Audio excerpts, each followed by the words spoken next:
sahabat, apa kabar hari ini? Semoga baik dan selalu di bawah perlindungan ide Sang Yang Widi Wasa, Tuhan Yang Maha Esa.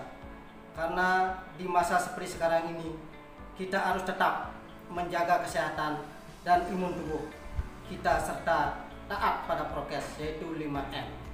Memakai masker, mencuci tangan, menjaga jarak, menjauhi kerumunan, dan mengurangi mobilitas. Baiklah, untuk kesempatan hari ini mari kita bahas materi bab 3 tentang potensi persebaran kehutanan, bahan tambang, kelautan, dan pariwisata. Pada minggu yang lalu sudah membahas tentang persebaran flora dan fauna. Jadi persebaran flora fauna membahas tentang persebaran beraneka ragam jenis hewan maupun tumbuhan. Beraneka ragam jenis tumbuhan maupun hewan itu merupakan sumber daya alam yang dapat diperbaharui. Kenapa disebut diperbaharui? Karena hewan dan tumbuhan itu bisa mengalami perkembangbiakan atau mengalami regenerasi. Jadi sumber daya alam yang dapat diperbarui maupun yang tidak dapat diperbarui seperti adanya bahan tambang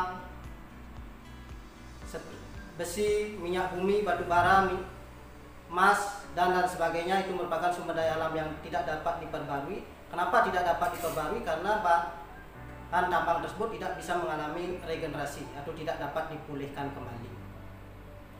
Nah, dari itu baik sumber daya alam yang tidak dapat diperbarui maupun tidak diperbarui, kita harus hati-hati dalam pemanfaatannya. Kalau kita tidak hati-hati dalam pemanfaatannya, nanti sumber daya alam tersebut bisa mengalami kepunahan atau kelangkaan. Nah, itu terbukti sekarang ini, terutama sumber daya alam yang dapat diperbarui sudah banyak mengalami kelangkaan, seperti adanya BBM yang dibuat dari minyak bumi, gas bumi, itu sudah banyak mengalami kelangkaan. Nah, itu membuktikan bahwa sumber daya alam yang tidak dapat diperbarui itu cepat mengalami kepunahan. Nah, intinya tugas dari generasi-generasi sekarang, di mana anak cucu kita nanti agar bisa menikmati sumber daya alam tersebut, harus kita pelihara. Nah, sesuai dengan prinsip-prinsip pembangunan berkelanjutan. Nah, pembangunan berkelanjutan itu merupakan apa yang bisa kita gunakan sekarang juga bisa dinikmati oleh anak cucu yang akan datang. Ya, itu dalam pemanfaatan sumber daya alam, baik yang dapat diperbarui maupun yang tidak dapat diperbarui.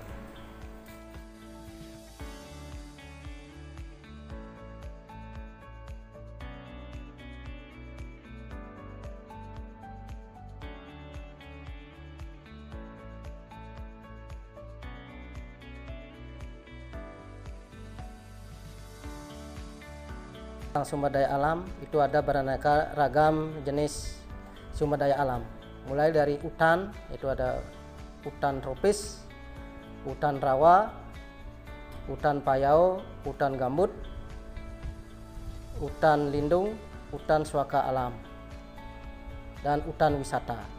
Dan begitu juga banyak sumber daya alam yang lainnya, yaitu ada emas, ada batu bara, ada pasir, ada batu. Nah, itu semua sumber daya alam yang ada di sekitar kita itu. Jadi yang sudah disebutkan tadi itu ada hutan, ada berbagai jenis hutan, itu merupakan sumber daya alam yang dapat diperbarui atau dapat dipulihkan kembali. Sedangkan sumber daya alam yang lainnya seperti emas, batu pasir, batu bara, itu merupakan sumber daya alam yang tidak dapat diperbarui atau tidak dapat dipulihkan kembali. Nah, itu merupakan contoh-contoh sumber daya alam yang ada di sekitar kita. Selanjutnya, dari apa yang sudah ditampilkan tadi pada gambar slide, semua sumber daya alam itu dapat digolongkan atau dikelompokkan menjadi dua. Itu berdasarkan sifatnya. Yaitu pertama, sumber daya alam yang dapat diperbarui atau disebut renewable resource. Yang kedua, ada sumber daya alam yang tidak dapat diperbarui. atau unrenewable resource. Nah, jadi sumber daya alam yang dapat diperbarui apa yang tadi dicontohkan, yaitu ada berbagai jenis hutan. Sedangkan sumber daya alam yang tidak dapat diperbarui yaitu semua bahan tambang seperti emas, besi, batu bara, dan jenis sumber daya tambang lainnya.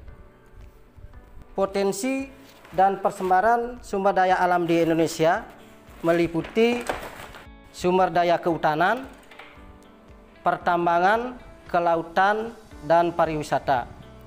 Keberadaan sumber daya alam tersebut harus tetap dijaga kelestariannya, sehingga anak-anak cucu kita tetap dapat menikmatinya. Dari pembahasan materi kita kali ini, untuk lebih memahami dan lebih mengerti tentang materi ini, silakan kerjakan soal latihan berikut.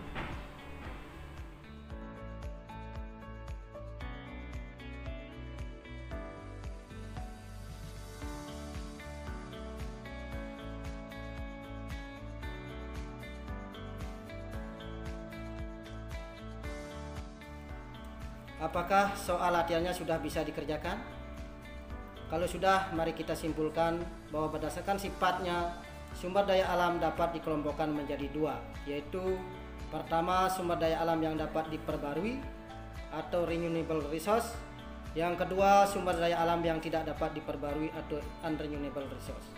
Berdasarkan jenisnya, hutan dapat dikelompokkan menjadi 4. Yang pertama, hutan hujan tropis, hutan gambut, hutan rawa, hutan payau. Selanjutnya berdasarkan pengelolaannya, hutan itu dapat dikelompokkan menjadi pertama, hutan lindung, hutan suaka alam, hutan wisata, dan hutan produksi. Sebaran barang tambang yang ada di Indonesia karena pengaruh letak geologis menyebabkan Indonesia diapit oleh 3 lempengan, yaitu lempengan Eurasia, Pasifik, dan Indo-Australia, sehingga banyak memiliki gunung api yang aktif. Dari fenomena itu menyebabkan Indonesia memiliki berbagai macam tambang, ada batu bara, pasir, minyak bumi, perak, dan lain sebagainya.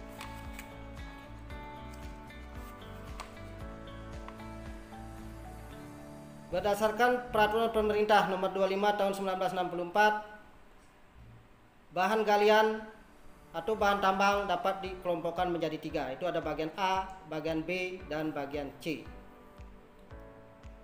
Persebaran sumber daya alam kelautan dapat dibedakan menjadi 2, yaitu sumber daya alam yang dapat diperbarui dan sumber daya alam yang tidak dapat diperbarui. Persebaran sumber daya alam pariwisata. Indonesia dikenal sebagai negara yang memiliki keindahan alam, berpotensi sebagai lokasi wisata. Selain itu ada pula potensi kesenian dan budaya yang menjadi daya tarik wisatawan. Demikianlah video pembelajaran kita hari ini. Semoga bermanfaat dan menambah referen sumber belajar kalian. Saya Inengah Karyasi SPD dari SMA Negeri 1 Kubu, Guru Geografi, mengucapkan terima kasih sudah menonton dan menyimak video pembelajaran kita kali ini. Kita bertemu kembali dalam video-video pembelajaran lainnya.